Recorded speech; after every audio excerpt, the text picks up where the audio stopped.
3 YouTube சேனல்கள் வியாபாரத்திற்கு இருக்கிறது. தேவைப்படுபவர்கள் இந்த எண்ணுக்கு தொடர்பு கொள்ளுங்கள். வணக்கம். உலகில் ஜனநாயகத்திற்கு மிகப்பெரிய ஆபத்தான நாடுகளுடைய பட்டியல் ஒன்று வெளியிடப்பட்டிருக்கிறது. அதில் உலகின் மிகப்பெரிய ஜனநாயக நாடு என்று நாம் சொல்லப்படுகிற நம்முடைய நாடு இந்தியா இடம்பெற்றிருக்கிறது. சமீபத்தில் நீங்கள் பார்த்தீங்க அப்படின்னா ஆக்சஸ் நவ் என்று சொல்லக்கூடிய ஒரு அமைப்பு ஒரு ஆய்வறிக்கையை வெளியிட்டிருக்கிறது.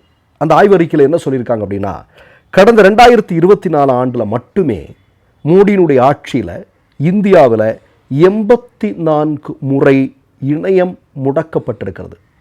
சரியா? இதை எது கூட கம்பேர் பண்ணுறாங்க தெரியுமா? நீங்கள் இராணுவ ஆட்சி நடந்து கொண்டு இருக்கக்கூடிய ஒரு நாடு இருக்கிறது, உங்களுக்கெல்லாம் தெரியும், மியான்மர். இந்த மியான்மர் நாட்டில் கடந்த ஒரு ஆண்டில் மட்டும் நீங்கள் பார்த்தீங்கன்னா 85 முறை இணையம் முடக்கப்பட்டிருக்கிறது. ஆனால் உலகின் மிகப்பெரிய ஜனநாயக நாட்டில் மோடி ஆட்சி அதிகாரத்தில் இருக்கக்கூடிய இந்த நேரத்தில் 84 முறை இணையம் முடக்கப்பட்டிருப்பதாக சொல்லப்பட்டிருக்கிறது. அதாவது ஜனநாயகத்தினுடைய குரல் வளையை நெரிக்கிறதுல இராணுவ ஆட்சி நடக்கக்கூடிய மியான்மருக்கு போட்டியாக மோடி ஆட்சி நடந்து கொண்டிருக்கிறது என்பது இன்றைக்கு வெட்ட வெளிச்சத்திற்கு வந்திருக்கிறது. இன்னொரு மிக முக்கியமான விஷயம் நீங்கள் சொல்ல வேண்டியது இருக்குது. அதாவது என்ன அப்படின்னா, கடந்த 6 ஆண்டுகளாக மோடியினுடைய ஆட்சியில் கடந்த 6 ஆண்டுகளாக இந்தியாவை நீங்கள் பார்த்தீங்க அப்படின்னா, இந்தியாவில் இணையம் முடக்கப்படுவது அப்படிங்கிறது உலகத்திலேயே முதன்மை இடத்தில் வைத்து கொண்டிருக்கிறது. அதாவது உலகிலேயே இணையத்தை முடக்கக்கூடிய அரசுகளுடைய பட்டியலில் மோடியினுடைய அரசு இருக்கிறது. நான் சொல்கிறது உலக அளவில். நீங்கள் கொஞ்சம் யோசிச்சு பாருங்கள். இப்போ நீங்கள் அடுத்ததில் சில விஷயங்கள் பார்க்க வேண்டியிருக்கிறது. அதாவது ஜனநாயக குறியீடு அப்படின்னு நம்ம சொல்கிறோம் இல்லையா? ஜனநாயக குறியீடுன்னா என்ன?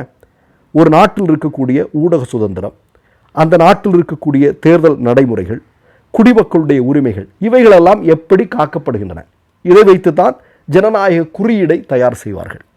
அப்படி பார்க்கும்போது நீங்கள் பார்த்தீங்கன்னா ஜனநாயக குறியீட்டில் 157 நாடுகளில் 111வது இடத்திற்கு இந்தியா தள்ளப்பட்டிருப்பதாக எக்கனாமிக்ஸ் இன்டெலிஜென்ஸ் யூனிட் என்று சொல்லக்கூடிய நிறுவனம் ஒரு ஆய்வறிக்கையை வெளியிட்டிருக்கிறது. நான் ஆரம்பத்தில் சொன்னேன் இல்லையா, இவங்க தான் சொல்கிறாங்க உலகத்தினுடைய, அதாவது ஜனநாயகத்திற்கு ஆபத்தான நாடுகளுடைய பட்டியலில் இந்தியாவும் இடம்பெற்றிருக்கிறது அப்படிங்கிற தகவலை இவர்கள் இந்த ஆதாரத்தினுடைய அடிப்படையில் சொல்கிறாங்க. இப்போ நீங்கள் பார்த்தீங்கன்னா அடிப்படை உரிமைகள் அப்படிங்கிறது இருக்குது. அடிப்படை உரிமைகள் என்ன? பேச்சுரிமை, எழுத்துரிமை இப்படிங்கிற அடிப்படை உரிமைகள் இல்லையா?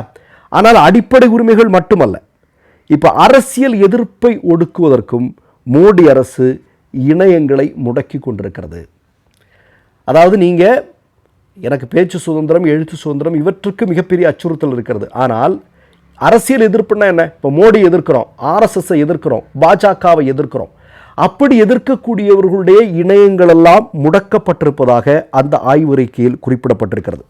நீங்கள் இன்னொரு தகவல் சொல்கிறான், இதனால் எவ்வளோ பெரிய இழப்பு இந்தியாவிற்கு ஏற்பட்டிருக்கிறது என்பதை நீங்கள் பார்க்க வேண்டியிருக்கிறது. அதாவது இந்த இணையங்களை முடக்கக்கூடியதுனால 2023 ஆண்டில் முதல் பாதியில் மட்டும் 16,597 கோடி இந்தியாவிற்கு இழப்பு ஏற்பட்டிருக்கிறது. மேலும் 21,000 பேருடைய வேலைகள் பறிக்கப்பட்டிருக்கின்றன. அந்நிய முதலீட்டில் ரூபாய் 1030 கோடி இழப்பு ஏற்பட்டிருக்கிறது. இதுதானா மோடி முன்வைக்கக்கூடிய டிஜிட்டல் இந்தியா அப்படிங்கிற கேள்வியை ஊடகங்கள் இன்றைக்கு கேட்க துவங்கியிருக்கின்றன. அதிகமாக இந்த மாதிரியான மீறல்கள் எந்த மாநிலங்கள் எல்லாம் ஏற்பட்டிருக்கு அப்படின்னா, உங்களுக்கு தெரியும், பாஜக ஆட்சி நடந்து கொண்டிருந்த, கடைசியில் தோல்வியை ஒப்புக்கொண்டு பாஜகவினுடைய கூட்டணி முதல்வர் ராஜினாமா செய்த, இன்றைக்கு குடியரசுத் தலைவர் ஆட்சியில் அமலுக்கு இருக்கக்கூடிய மணிப்பூர் மாநிலம். இரண்டாவதாக ஜம்மு காஷ்மீரை நாங்கள் 2ஆக பிரிக்கப் போகிறோம், பிரித்தால் அங்கே தேனாரும் பாலாரும் ஓடும் என்று மோடியும் அமித்ஷாவும் வடை சுட்டார்கள் அல்லவா, அந்த மாநிலத்தில் மிகப்பெரிய அளவில் இணையம் முடக்கப்பட்டிருக்கிறது. மற்றொன்று பாஜக சமீபத்தில் வெற்றி பெற்ற ஹரியானா என்று சொல்லக்கூடிய மாநிலத்திலும் மிகப்பெரிய அளவில் இணையம் முடக்கப்பட்டிருக்கிறது.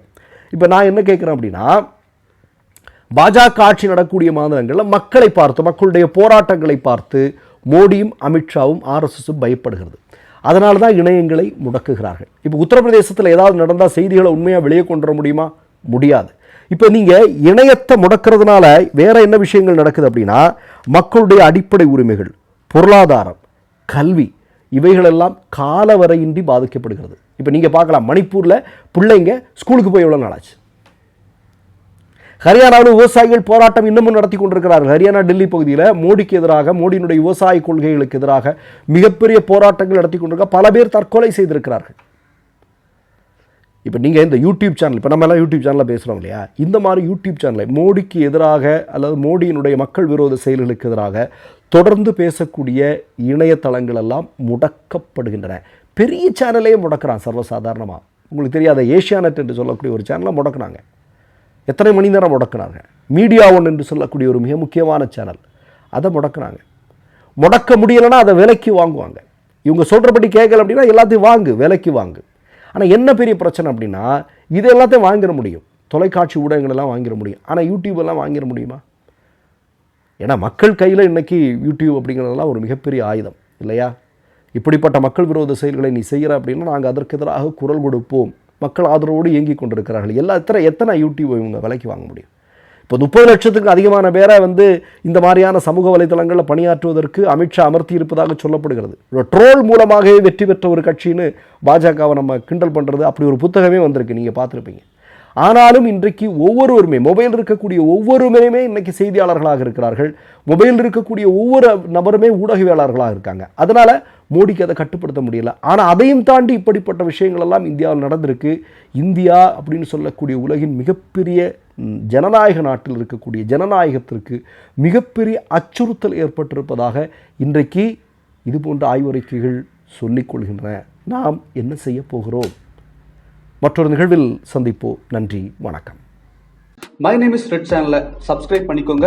அதுக்கப்புறமா பக்கத்தில் இருக்கிற ஜாயின் பட்டனை கிளிக் பண்ணீங்கன்னா ஒரு நியூ பேஜ் ஒன்று ஓப்பன் ஆகும். அதுலேயும் ஜாயின் பட்டனே கிளிக் பண்ணிக்கோங்க. அதில் பார்த்தீங்கன்னா credit R debit card options இருக்கு. இதில் உங்களுக்கு விசா, மாஸ்டர் கார்டு, ரிப்பே அப்படின்னு 3 ஆப்ஷன்ஸ் கொடுத்துருக்காங்க. அதில் நீங்கள் எந்த கார்டு சூஸ் பண்ணுறீங்களோ அந்த கார்டோட நம்பர் என்டர் பண்ணிக்கோங்க. அப்புறமா கார்டோட வேலிடிட்டி மந்த் அண்ட் இயரை டைப் பண்ணிக்கோங்க. அடுத்தபடியா உங்க கார்டோட பின்னால சிவிசி கோடுன்னு சொல்லிட்டு 3 நம்பர்ஸ் கொடுத்துருப்பாங்க. அந்த நம்பர் இதில் என்டர் பண்ணிக்கோங்க. அப்புறமா அட்ரஸ் அண்ட் இன்ஃபர்மேஷன் என்டர் பண்ணிட்டு பைங்கிற பட்டனை கிளிக் பண்ணிக்கோங்க.